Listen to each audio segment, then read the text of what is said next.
Engkau mengurapi firman-Mu Bapa. Engkau mengurapi kami semua. Engkau mengurapi hamba-Mu yang menyampaikannya. Di dalam nama Tuhan Yesus kami berdoa, kami mengucap syukur. Haleluya. Sama-sama kita katakan amin. Silakan dulu Bapak Ibu yang terkasih. Baik. Apa kabar? Oke ya. Hanya satu saya lihat yang semangat. Sekali lagi, apa kabar? Kabar bagus, gembira, optimis dan semangat. Amin. Saya percaya saudara adalah orang-orang yang optimis ikut Tuhan. Amin. Ya, terbukti dari kehadiran Bapak Ibu semua di tempat ini pada hari ini ya. Tadi hujannya jam 5 kurang sudah mulai turun. Saya mulai ragu ya berapa banyak yang hadir. Ternyata puji Tuhan banyak yang hadir pada malam hari ini. Amin. Ya, saudara adalah orang-orang yang optimis ikut Tuhan. Katakan kiri kanannya sekali lagi, mari tetap optimis ikut Tuhan. Oke, baik.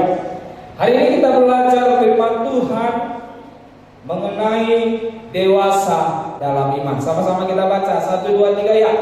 Dewasa dalam iman. Amin. Ya, perlu sekali kita dewasa dalam iman dalam mengikuti Tuhan. Baik, saya bawakan salam dari Bapak Kepala Sidang, Bapak Pendeta Dr. Suheri Bulto.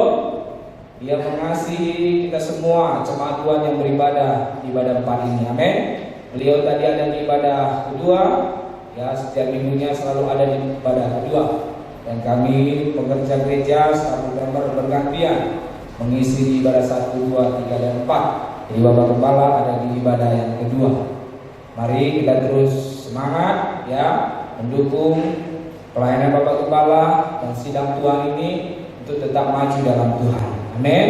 Sekali lagi kami ingatkan Bapak Ibu yang terkasih, ya saat ini masih banyak gereja yang belum buka, tapi oleh kasih kemuliaan Tuhan, ya kita memulai ibadah kita, tapi tetap mematuhi protokol kesehatan. Amin. Sedapat-dapatnya kenakanlah masker, bawalah masker, jangan hanya ke gereja pakai masker ya.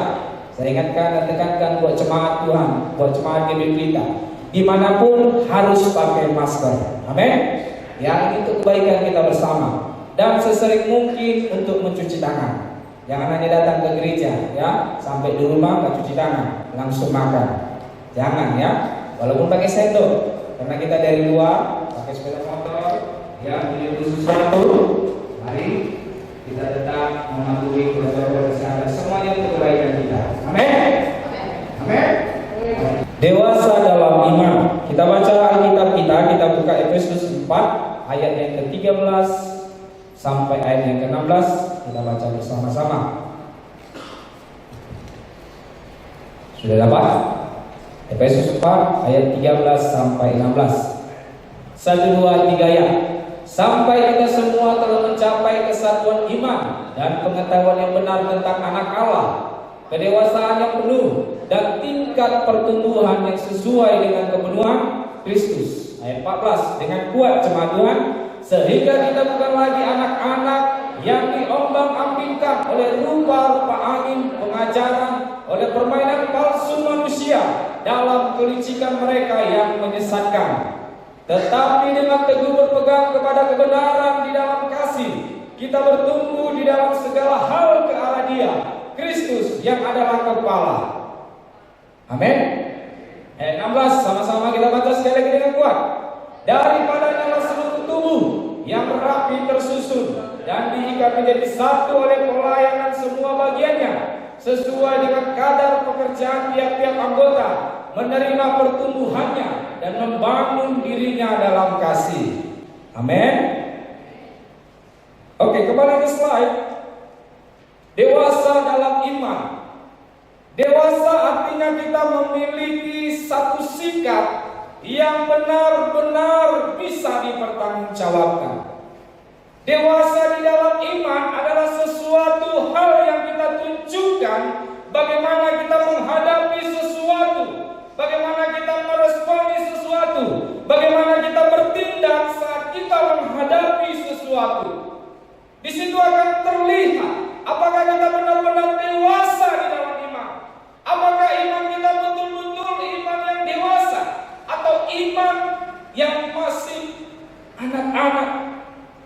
dikatakan ya.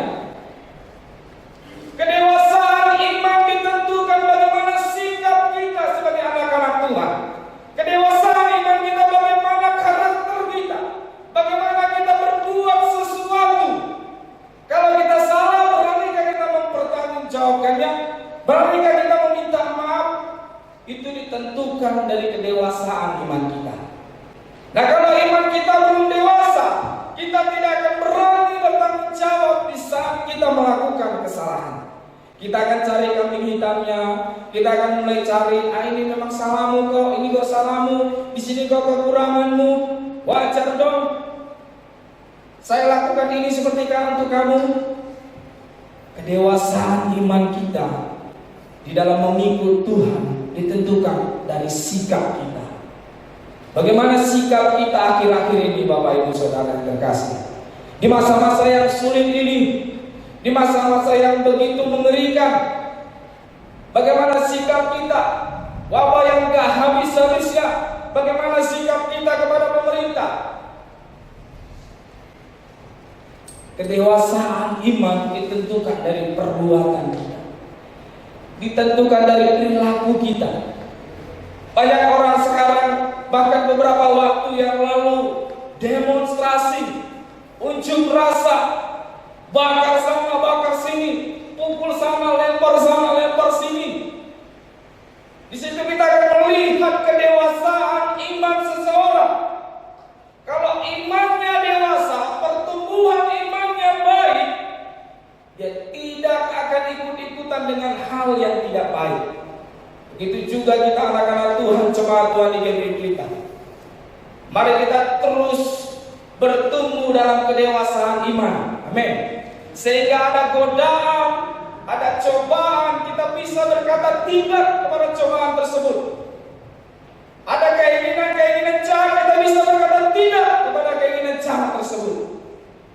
Kedewasaan kita, kedewasaan iman kita dibuktikan dari perbuatan kita. Amin. Dan cukup hanya kita katakan, saya akan mengikut Tuhan, saya akan mengkhotbah, saya akan worship leader, saya akan memain musik, saya akan menerima tamu. Itu gak cukup membuktikan kita dewasa dalam Tuhan. Yesus katakan, kalau pipi kirimu ditampar, berilah pipi kananmu.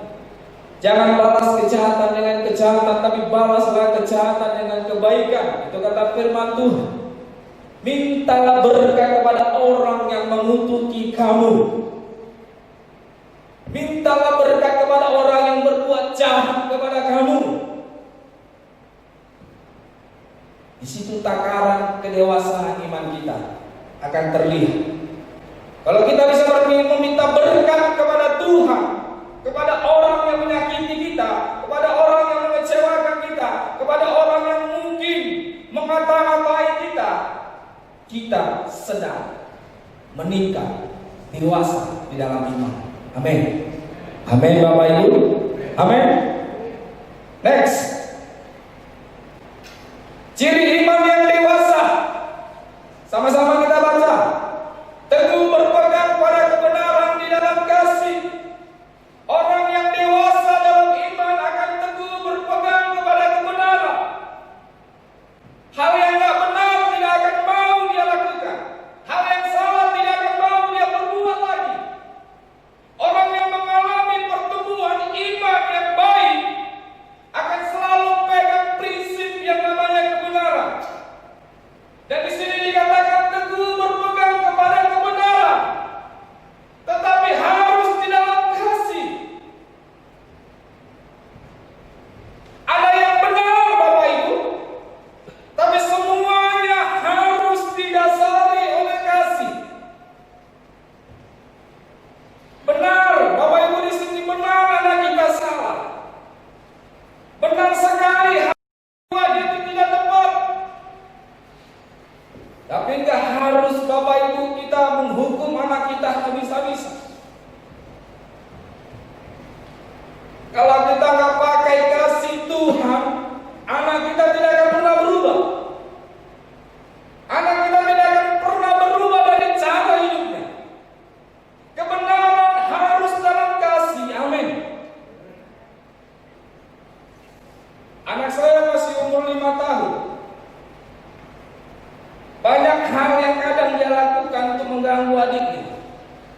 Satu mainan pun tidak bisa dikasih pegang sama dia, selalu dia kumpulin.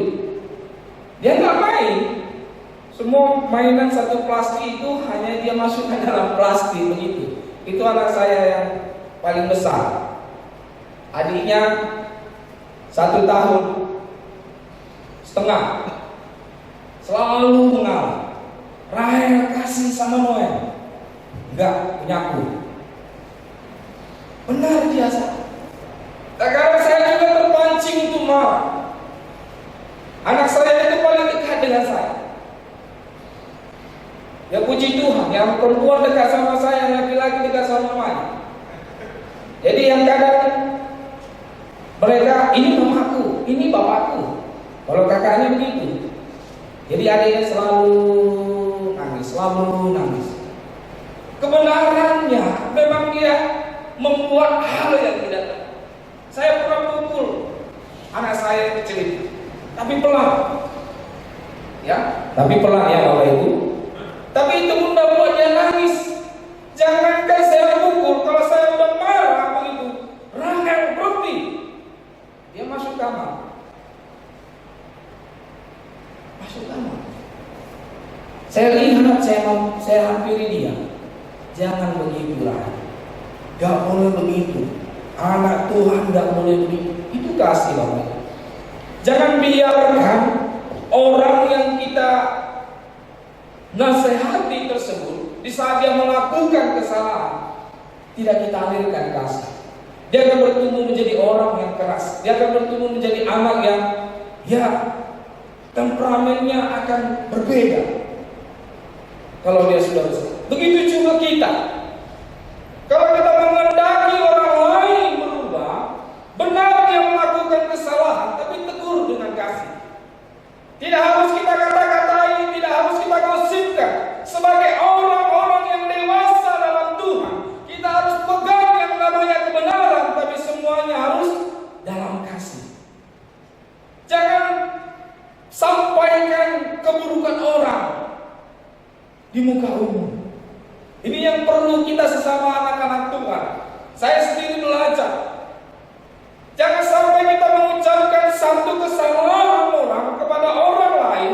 Orang lain mendengarkan informasi hal yang buruk tentang teman kita, akan menyampaikannya kembali kepada orang lain. Dan makin lebih banyak yang tahu. Yang namanya disebut gosip. Ya, benar. Mungkin yang dia lakukan. Tapi mari kita punya kasih Kristus. Amin. Mari kita punya kasih Kristus. Tegurlah di dalam kasih. Nyatakanlah kebenaran. Katakan kalau dia berbuat dosa, yang kau lakukan itu adalah dosa. Yang kau perbuat itu adalah dosa. Anak-anak muda di tempat ini, jika kau punya teman, sahabat, mungkin teman-temanmu cara berbuat caranya tidak benar lagi, tidak hidup lagi dalam standar kekudusan Tuhan. Jangan biarkan. Tegur, sampaikan kebenaran. Amin. Ucapkan kebenaran, tegur dalam kasih. Jangan kalau teman kita melakukan dosa, lalu kita panggil teman yang lain, lalu kita kata-katai bersama. Itu gak akan mengubah hidupnya. Itu gak akan membuat dia lebih baik lagi. Bahkan lebih parah, teman kita itu akan jatuh ke dalam dosa yang lebih parah lagi. Akan jatuh ke dalam seks bebas. Oleh sebab itu kita sebagai anak-anak Tuhan, orang-orang yang sudah mengalami kedewasaan iman, teguhlah berpegang kepada kebenaran di dalam kasih. Amin. Tetapi dengan teguh berpegang kepada kebenaran di dalam kasih, ini menjadi standar anak-anak Tuhan. Standar anak-anak Tuhan adalah hidup dalam kebenaran, tapi tetap memprioritaskan kasih. Amin. Jangan pernah abaikan kasih. Karena kasih menutupi segala kesalahan, dikatakan firman Tuhan. Menutupi segala kesalahan bukan berarti kita tidak melakukan kebenaran. Next. Apa dikatakan statement ini? Sama-sama kita baca. Kebenaran tanpa kasih adalah kebrutalan. Kalau kita berbuat benar tetapi tanpa kasih, dikatakan hal yang brutal, hal yang tidak baik, hal yang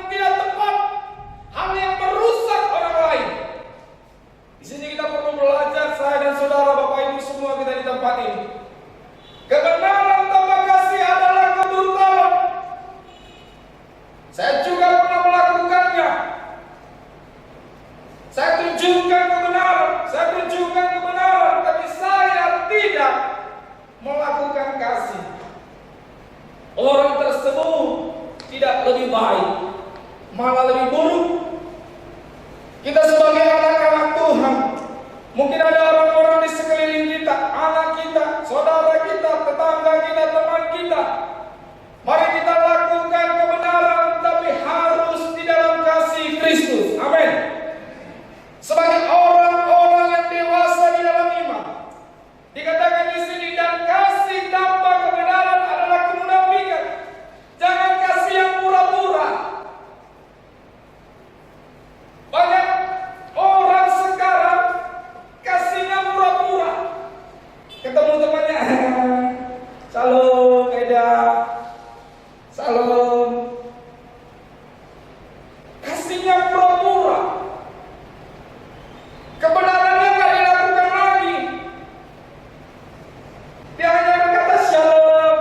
Semalam jalan-jalannya, tahu dia temannya melakukan dosa.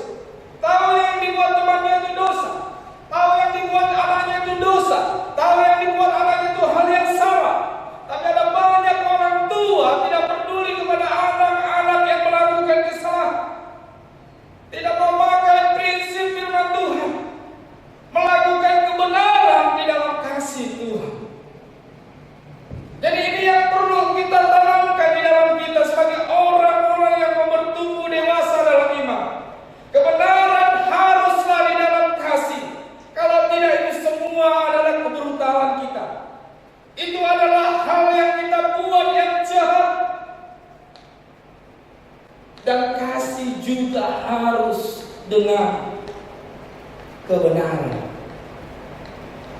Ada banyak orang tua sangat mengasihi anak-anaknya, nggak mau marah sama anaknya, mau buat apa-apa anaknya, orang tuanya nggak marah. Ya, teman kita mungkin mau buat dosa, pacarannya bagaimana, nggak mau marah. Yang penting makan bareng. Nanti terakhir aku ya, iya, kasihnya pura-pura. Firman Tuhan berkata, hendaklah kasih itu tidak pura-pura. Karena kalau kita memiliki kasih yang berpura-pura, kita tidak ada dewasa di dalam iman. Iman kita adalah iman yang bobrok, iman yang tidak bertumbuh, iman yang penuh dengan kemunafikan. Saya mau mengajar kita semua anak-anak Tuhan di tempat ini, lakukanlah firman Tuhan ini, amin.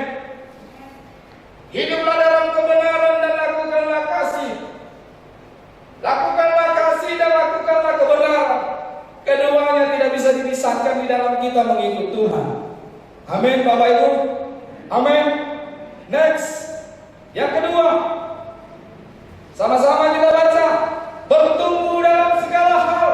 Efesus 4 ayat 15, tetapi dengan teguh berpegang kepada kebenaran di dalam kasih, kita bertumbuh di dalam segala hal ke arah Dia, Kristus yang adalah kepala.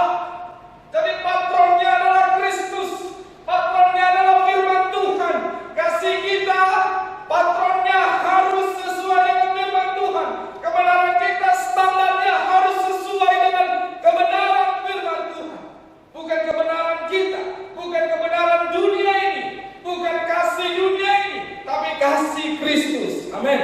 Yang membuat kita bertumbuh terus di dalam iman dan bisa menjadi berkat bagi banyak orang. Saya percaya kalau kita semua Bapak Ibu melakukannya ini dengan tepat, maka hidup kita akan semakin dewasa di dalam iman. Amin. Hal apapun yang ada di depan kita, kita bisa berkata tidak. Godaan apapun yang ada di depan kita, kita bisa berkata tidak. Tantangan pencobaan apapun yang ada di depan kita, kita tetap bisa berjalan di dalam Tuhan. Amin. Mari kita terus dewasa di dalam iman. Next, lanjut. Bukti pertumbuhan. Bukti pertumbuhan adalah perubahan yang nyata. Kedewasaan iman dibuktikan dari pertumbuhan kita. Dan apa yang kita lakukan, perubahan hidup kita yang kita tampilkan apa? Kalau kita bertumbuh, perubahan hidupnya apa? Orang yang bertumbuh itu pasti ada perubahan hidupnya. Orang yang bertumbuh secara rohani itu pasti ada perubahan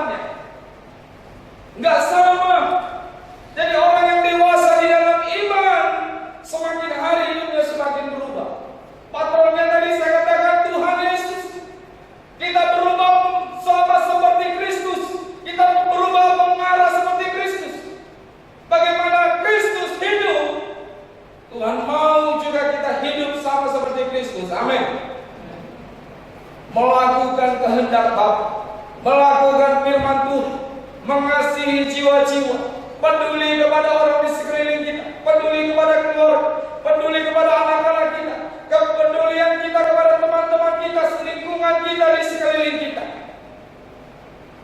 Itu yang harus kita tunjukkan sebagai perubahan hidup kita. Amin. Kedewasaan rohani ditunjukkan dari tanggung jawab kita, Bapak Ibu.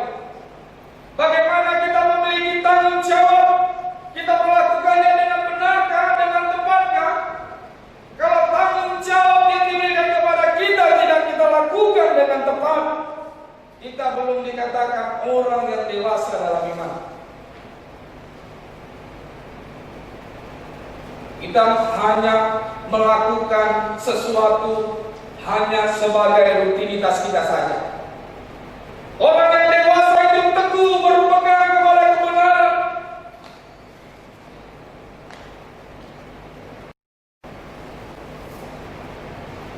Kalau tidak benar, untuk apa kita lakukan? Sebagai anak-anak Tuhan. Kalau tidak tepat, untuk apa kita lakukan? Kalau salahnya, untuk apa harus kita lakukan? Kalau kita tahunya itu dosa, untuk apa kita lakukan? Sebagai anak-anak Tuhan, jangan coba-coba lagi yang namanya dosa. Saudara yang terkasih, jangan sentuh lagi yang namanya dosa. Jangan coba dekati lagi yang namanya dosa. Jangan mencoba mencicipinya. Jangan coba merasainya. Karena kalau kita mencoba dosa kembali, kita akan ditarik olehnya, kita akan dipikat olehnya, kita akan binasa olehnya. Oleh sebab itu sangat perlu sekali kita terus dewasa dalam iman. Amin. Sangat perlu sekali kita dewasa di dalam iman kepada Tuhan. Di masa-masa yang sulit ini kita juga perlu bertumbuh. Di masa-masa yang sukar ini kita perlu semakin melekat kepada Tuhan. Mari kita buka satu firman Tuhan. Kita baca Alkitab kita. 1 Korintus 4 ayat 12 sampai 14.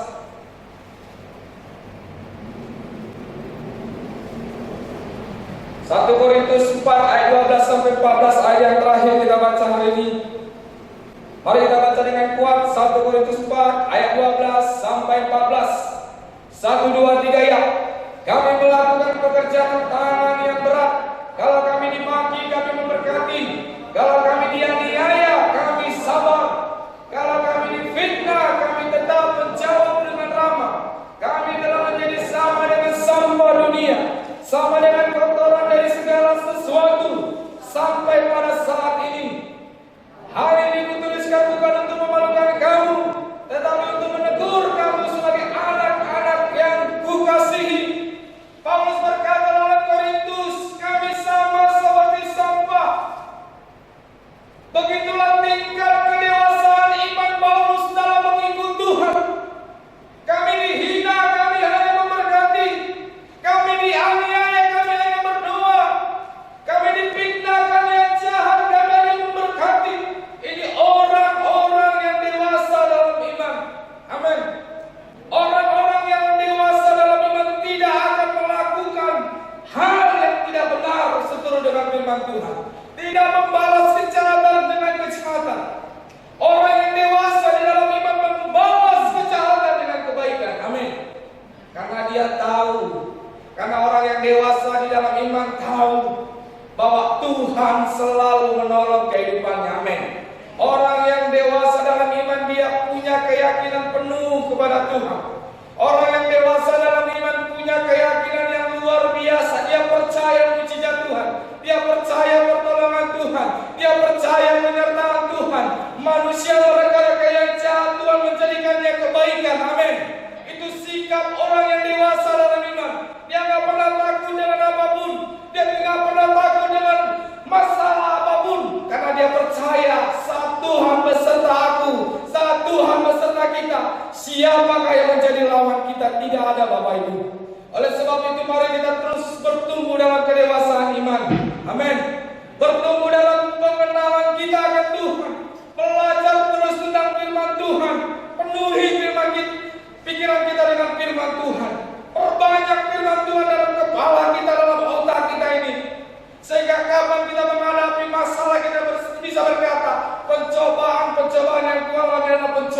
yang biasa. Amin.